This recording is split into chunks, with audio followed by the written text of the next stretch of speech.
Olá, boa tarde. O Jornal da Cultura, primeira edição desta quarta-feira, começa agora com os seguintes destaques. A Alemanha faz caçada ao autor ou autores do atentado ao mercado de Natal em Berlim.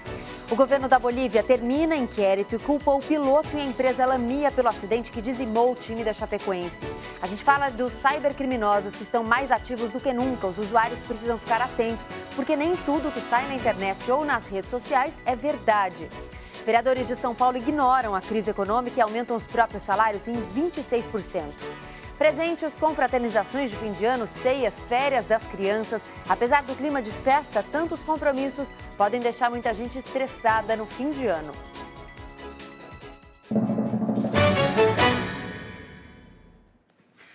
A gente começa falando justamente do fim de ano, porque as confraternizações, os presentes, as ceias, as férias das crianças, é tanta coisa. O final de ano é sempre tão cheio de compromissos que, apesar, ou talvez justamente por ser uma época de festas, deixa muita gente com os nervos à flor da pele. Dia 21 de dezembro, o espírito natalino está assim. Um pouquinho de pressa, desculpa. Nós estamos um pouco com pressa. Correria agora para preparar a festa de Natal. E sai cedo e corre e vai atrás disso, daquilo. Vamos ver se ali é mais barato, se é menos, é assim. Agora eu tô correndo que eu vou comprar tempero para as carnes. E essa correria toda de final de ano aumenta o estresse do brasileiro em até 75%. Eleva o nível dos hormônios que aumentam o estresse e a pressão arterial. E isso é uma bomba para a sua saúde. Se a pessoa já tem algum problema de saúde, tipo pressão alta, alguma cardiopatia ou diabetes, isso pode descompensar sim, tá? Além de coisas mais simples, entre aspas, né? Tipo uma gastrite, tipo uma dor de cabeça, esse tipo de coisa. Aproveitar as delícias da ceia e exagerar no tamanho do prato ou do copo também podem trazer problemas. As pessoas comem muito, comem até tarde, bebem muito e vão dormir empanturrados. No dia seguinte, as pessoas vão comer uma comida mal condicionada.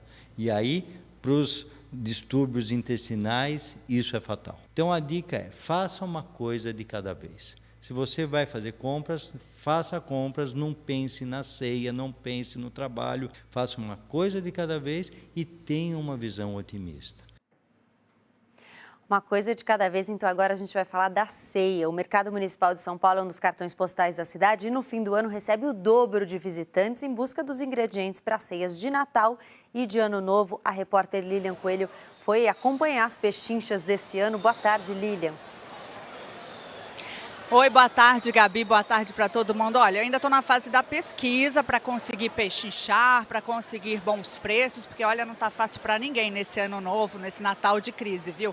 E o movimento por aqui ainda é tranquilo, mas a expectativa é que 16 mil pessoas passem por aqui até o dia do Natal. E eu converso agora com o Leonardo Chiappetta, que tem um box aqui há muitos anos, família tradicional, e que tem ótimas dicas para a gente. O que o pessoal está procurando bastante, Leonardo? Bom, no Natal sempre as frutas secas são tradicionais. A noz, a castanha, isso não pode faltar na mesa do Natal, com toda a família dando aquela receita especial. Mas esse ano o macarrão foi o grande chefe, dentro de um orçamento apertado, um macarrão com uma polpa de tomate, com um pouquinho de manjericão e um fungo seco, fica muito especial. E a expectativa é comprar agora, porque os estoques estão curtos, ou quem não comprar agora pode esperar mais um pouquinho? Qual é a tua dica em relação às finanças? Bom, eu acredito que todos os importadores de produtos importados de alimentos foram um estoque bastante justo. Se encomendou uns 30% menos do que o ano passado e o que está acontecendo é que o estoque está chegando bem no final. Eu acredito que não vão ter aquelas promoções de excesso de estoque. Quem quiser aproveitar é bom vir logo. Eu não falei errado, o movimento está tranquilo, mas vai aumentar porque o pessoal deixa para a última hora? Bom, isso sempre deixa um pouco para a última hora. Todo o consumidor vai olhando o bolso como que está, vai olhando a receita para fazer e vai deixando a decisão para o último momento. Ok, muito obrigada. Boas festas para você e para a família. E olha, quem quiser mais informações, o site é portaldomercadão.com.br. Gabi, corre que ainda dá tempo, é com você. Obrigada, Lilian. Vou correr. Você também aproveita as pechinchas aí. Obrigada. E agora a gente vai mudar então da ceia para o presente. A última semana para as compras de Natal, como é de costume, a rua 25 de março, no centro de São Paulo, fica lotada. Com a crise, as pessoas têm optado por presentes mais baratos, as famosas lembrancinhas. Quem está lá conversa com a gente agora ao vivo é o repórter Marcos Clementino. Boa tarde, Marcos.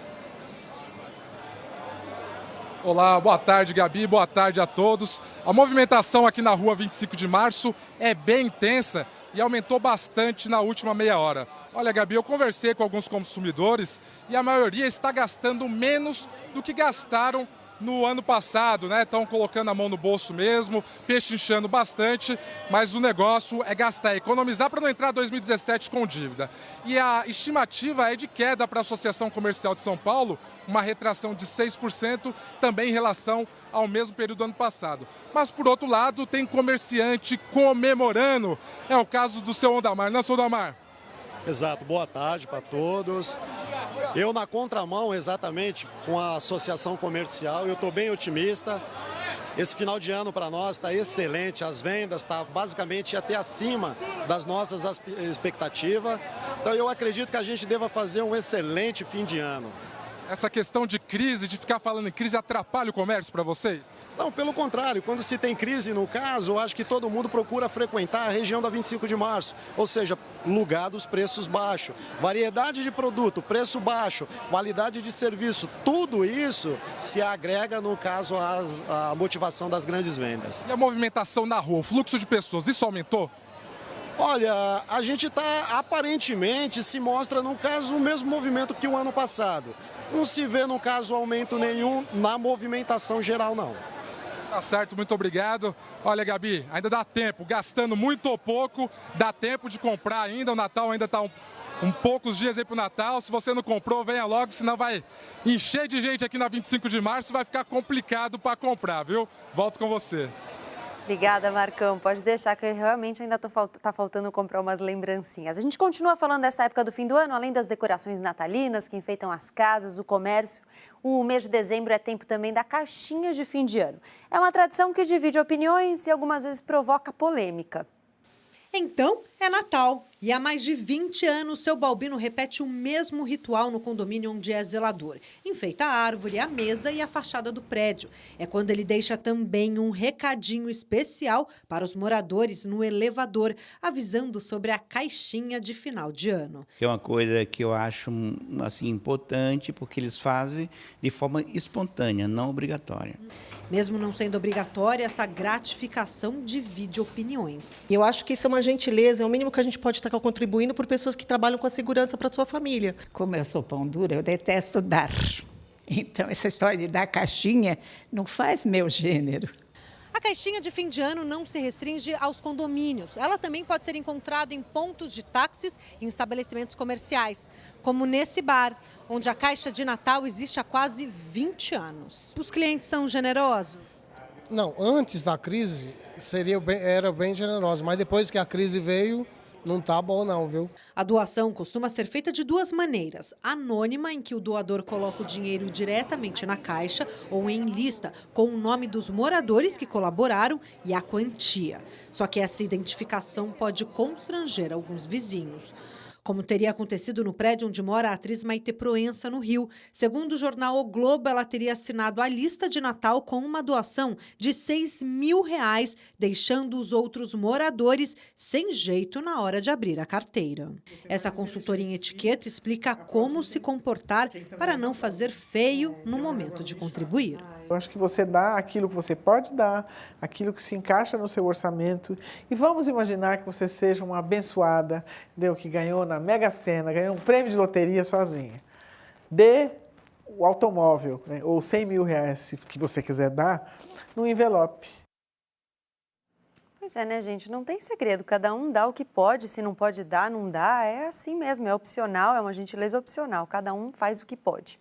A gente muda de assunto. Agora a gente vai para outras notícias nacionais. 6 estados ainda não pagaram o 13º para os funcionários. E uma outra notícia em São Paulo. Os vereadores simplesmente ignoraram a crise econômica e em uma votação relâmpago aprovaram o aumento dos próprios salários. No meio da sessão da terça-feira, uma surpresa na Câmara Municipal de São Paulo. Os vereadores incluíram na pauta um assunto que não estava previsto, um projeto de aumento dos próprios salários em 26%, mais de 3 vezes a inflação prevista para este ano. Em apenas 5 minutos, apesar do protesto nas galerias, a medida foi aprovada com folga. A partir do ano que vem, o salário de cada vereador paulistano passará de 15 mil para quase 19 mil reais por mês. Polícia Rodoviária Federal aumenta a fiscalização do uso de cadeirinhas e cinto de segurança para crianças. As estatísticas mostram que em dezembro e janeiro, meses de viagens de férias, o número de mortes de crianças em acidentes rodoviários aumenta nas estradas do país. Em uma única blitz em Goiás, a Polícia Rodoviária parou veículos em que bebês e crianças viajavam sem nenhuma segurança. Quebrados e sem dinheiro em caixa, 6 estados ainda não pagaram o 13º salário para o funcionalismo. A situação é pior no Rio de Janeiro, onde os servidores não receberam ainda nem mesmo o salário de novembro e estão sem dinheiro para pagar as contas da casa. Outros estados que estão com o 13º do funcionalismo atrasado são Minas Gerais, Rio Grande do Sul, Tocantins, Sergipe e Rio Grande do Norte.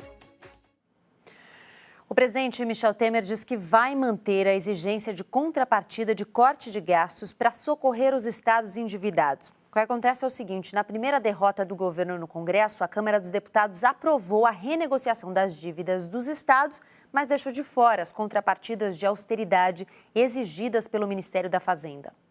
Em um vídeo distribuído nas redes sociais, Michel Temer disse que só haverá liberação de recursos se os estados se comprometerem a cortar gastos. Isso não significa, volto a dizer, que a União, quando firmar o contrato de recuperação fiscal com esses estados e solicitada por eles, não irá exigir estas contrapartidas. Esse também foi o recado do ministro da Fazenda, Henrique Meirelles. Em nota, ele disse que os pedidos dos estados serão analisados caso a caso. Por 296 votos contra 12, a Câmara dos Deputados aprovou a renegociação da dívida dos estados por 20 anos, mas ignorou as contrapartidas de austeridade de gastos exigidas pelo Palácio do Planalto para os estados terem direito ao benefício. O presidente da Câmara, Rodrigo Maia, defendeu a autonomia dos deputados da base para votar contra a orientação do governo. Eu acho que nós estamos ouvindo o Ministério da Fazenda, mas nós não precisamos dizer amém ao Ministério da Fazenda. A gente fala agora de cybercriminosos, cybercrimes. A internet trouxe muitos benefícios para as pessoas, mas é claro, os usuários têm que ficar atentos, porque nem tudo que cai na rede das mídias digitais é verdade. Os criminosos aplicam uma série de golpes, como sites falsos que vendem produtos que não existem. Tiago é desses bem cuidadosos com a vida digital. Eu sempre tomo cuidado para não receber, abrir e-mails que eu não sei de onde que é ou que não tem alguma informação esquisita. Mesmo assim, caiu em um golpe da rede. Eu recebi um e-mail de uma empresa ofertando eletrodomésticos, eletrônicos, etc. E como eu estava procurando na época um computador, tinha uma promoção muito boa, eu entrei, comprei 2 unidades, tudo. E passei o cartão de crédito, tudo certo, e fiquei aguardando a confirmação via e-mail. Só que ela nunca chegou. Em contato com a loja, descobriu que a compra tinha sido feita em um site falso. O prejuízo seria de R$5.000, mas ele conseguiu cancelar o pagamento e o cartão de crédito. A internet facilita o acesso à informação, inclusive aquelas que não são verdadeiras. Faturas e promoções inexistentes, notícias falsas são publicadas, repassadas e acabam fazendo muitas vítimas. Se você passar uma notícia errada ou se você clicar num link errado, na melhor das hipóteses, você vai fazer papel de ridículo. Na pior das hipóteses, você pode colocar a si mesmo ou a outras pessoas em risco, destruir reputações. Para se proteger, a primeira medida é ter um antivírus atualizado e senhas fortes, formadas por números, letras e símbolos. Não clique em links desconhecidos. E antes de repassar ou compartilhar uma notícia, cheque se ela é verdadeira nos sites confiáveis. Não saia clicando em qualquer coisa, porque a hora que você clica em qualquer coisa é assim que você infecta a sua máquina e é assim que você coloca a sua segurança financeira e pessoal em risco. Começam nessa semana as obras de restauração do Museu da Língua Portuguesa, que funciona ao lado da Estação da Luz, em São Paulo, e foi destruído por um incêndio. As obras pretendem devolver o Museu da Língua Portuguesa a todos aqueles que falam português e tantos outros idiomas. Hoje completa 1 ano que o incêndio destruiu o museu mais visitado da capital paulista. Agora, os andaimes já estão a postos para devolver o prédio à cidade. Eu vou conversar com José Roberto Sadek, secretário de Cultura do Estado de São Paulo. Boa tarde, secretário. Tudo começa de fora para dentro, né, pelo visto? Começa com as paredes que ficaram em pé, que são paredes históricas e estão sendo restauradas. É por aí que a gente começa. E depois a gente vai para a cobertura, parte de dentro e a parte de museu, a parte de museografia. Vai ser uma construção sustentável. ela é ambientalmente sustentável e com a mais moderna tecnologia. A gente está juntando a mais moderna tecnologia com partes históricas, né? Partes do século XVIII, XIX, aliás, histórica. Onde é que a gente deve ter as portas do museu abertas novamente? Primeiro semestre de 2019, a gente abre o museu com a mesma cara, mas com a moderníssima tecnologia.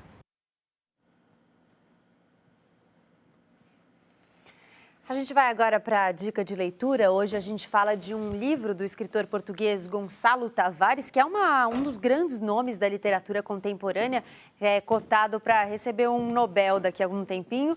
O livro chama Uma Menina Está Perdida no Seu Século, à Procura do Pai. Em uma Europa que acaba de sair da Segunda Guerra Mundial, Hannah é uma menina de 14, 15 anos, que aparenta ter 14, 15 anos, que procura pelo pai. Quem vai ajudá-la é Marius, um homem que encontra a menina carregando uma caixa de fichas com orientações para ela mesma.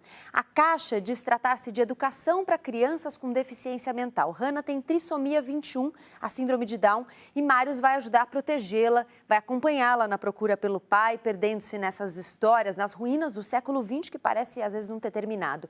Os cenários são cidades e pessoas em escombros. Em Berlim, eles ficam em um hotel de um casal de judeus em que os quartos, ao invés de terem números, têm nomes de campos de concentração. É uma narrativa bastante inquietante, muitas vezes a gente fica um pouco incomodado na leitura, o que é sempre bom. E esses livros, os livros no geral do Gonçalo Tavares, não são lineares, não têm divisões exatas, o que torna a leitura bem mais interessante. E depois de um período marcado pelo preconceito, como foi a Segunda Guerra, expresso em violência extrema, Marius e Hannah vão construir uma história de tolerância, de busca de sentido e até de busca pela origem. Olha, é um livro de uma delicadeza e de uma humanidade. Vale a pena, viu? Acho que a gente está precisando de delicadeza e de humanidade. Num ano tão cheio de notícias ruins, que tal falar de coisas alegres? Por exemplo, de um dos maiores balés de todos os tempos, sempre apresentado nessa época do ano, porque tem tudo a ver com o Natal, a começar pelo nome, Quebra-Nozes. No conto infantil, a personagem principal ganha de presente de Natal um quebra-nozes vestido de soldado com quem vai viver em sonhos grandes aventuras. A obra estreou em dezembro de 1891 em São Petersburgo. Tchaikovsky utilizou o conto como base para criar um mundo de magia e encantamento.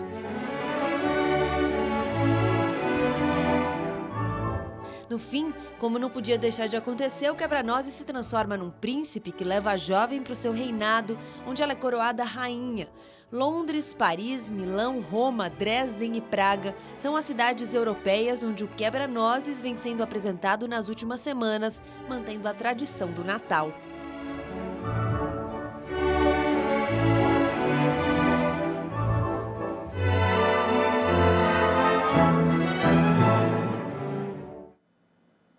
Em São Paulo, o Quebra-Nozes está em cartaz no Teatro Alfa, só até hoje, com 2 sessões, umas 18 e outras 21 horas. Ainda dá tempo de tentar o ingresso. A produção é da Companhia Cisne Negro de Dança e no Rio de Janeiro o espetáculo está no Teatro Municipal. Intervalo rápido. A seguir, o governo da Bolívia termina inquérito e culpa o piloto e a empresa Lamia pelo acidente com o time da Chapecoense. Mais, a Alemanha faz caçada ao autor ou aos autores do atentado ao mercado de Natal em Berlim.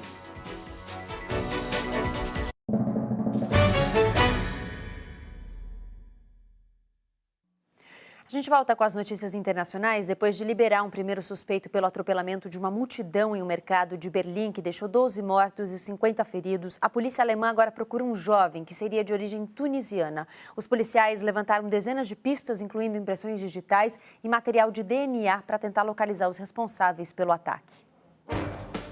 O grupo Estado Islâmico assumiu a autoria do atentado, mas não ofereceu provas de que realmente tenha ligação com o caso. A polícia alemã segue buscando imagens do momento do atropelamento e recebe ajuda de denúncias telefônicas. O verdadeiro motorista do caminhão usado no atropelamento, o homem polonês, foi encontrado morto dentro do veículo com marcas de facadas e tiros, mas as armas não foram encontradas. O dono da transportadora, a que pertencia ao caminhão, disse que o GPS do veículo fez movimentos estranhos antes do ataque, como se o condutor estivesse aprendendo a dirigir. O atentado mexeu com a política da Alemanha. O partido de extrema-direita, que vem ganhando força nas últimas eleições, culpou Angela Merkel e sua política de abertura para os refugiados pelo ataque e pediu a saída da chanceler, que vai concorrer a um 4º mandato no pleito que será realizado em 9 meses. Explosão em um mercado de fogos de artifício deixa ao menos 31 mortos e mais de 70 feridos, alguns em estado gravíssimo, com mais de 70% do corpo queimado na cidade de Tultepec, no México. Bombeiros ainda procuram cerca de 100 desaparecidos. A região fornece cerca de metade dos fogos consumidos no México e o mercado tinha autorização para funcionar. Peritos ainda investigam o que deu início ao fogo. A Rússia envia uma equipe de investigadores para ajudar a polícia turca a encontrar o real motivo da morte do embaixador russo por um atirador. A Turquia acredita que Mevlut Altintas, de 22 anos, tenha recebido ajuda no ataque. O jovem turco alvejou o embaixador quando ele falava em uma galeria de arte e justificou se tratar de uma vingança pela guerra na Síria, na qual a Rússia apoia o ditador Bashar al-Assad. O governo turco tenta atribuir o ataque ao grupo religioso que acusa estar por trás da tentativa de golpe ocorrida em julho. O grupo Hizmet nega qualquer relação com o ataque. Vamos à hora do esporte. Boa tarde, Cadu. Tudo bem, Gabi? Bem-vindo, tudo Meio-dia bem. 24. Vamos Nós lá. sempre confirmamos a hora que estamos ao vivo aqui no Jornal da Cultura, primeira edição. Muito bem, daqui a pouco a gente vai falar do solstício de verão, está um calor lá fora, a hora do esporte. O governo boliviano culpou a empresa aérea Lamia e o piloto pelo acidente aéreo da Chapecoense há cerca de um mês. Vamos ver. A investigação promovida pelo governo boliviano confirmou que a Lamia e o piloto do voo CP-2933, Miguel Queiroga, foram os responsáveis pelo acidente aéreo da Chapecoense. O anúncio foi realizado nesta terça-feira pelo ministro de Obras Públicas do país, Milton Claros, em pronunciamento na cidade de La Paz. O ministro foi o responsável por apresentar os resultados da investigação e considerou que houve uma cadeia de erros que resultou no trágico acidente que matou 71 pessoas no fim do mês passado. Considerado um dos culpados pela queda do avião nas cercanias de Medellín, Miguel Quiroga era piloto e um dos sócios da Lamia. Ele também morreu no acidente. As investigações concluíram que o avião que transportava o elenco da Chapecoense e profissionais de imprensa do Brasil continha o mínimo de combustível necessário para realizar o trajeto, sem uma quantidade extra, como manda a legislação. Na tentativa de impedir novos acidentes desse tipo, Milton Claros prometeu aumentar o controle e a vigilância dos voos na Bolívia. Muito bem, sem muitas novidades, né? Já se suspeitava quem era o grande responsável por conta desse acidente. Pelas redes sociais, a Associação Chapecoense de Futebol divulgou um vídeo muito legal em agradecimento a todo o apoio que recebeu dos clubes. Vamos ver.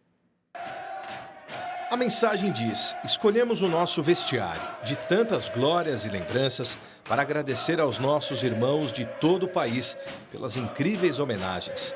Quando faltarem palavras, deixaremos esse canto ecoar. Somos muito mais que 11. Hashtag Vamos Chapé e Força Chapé.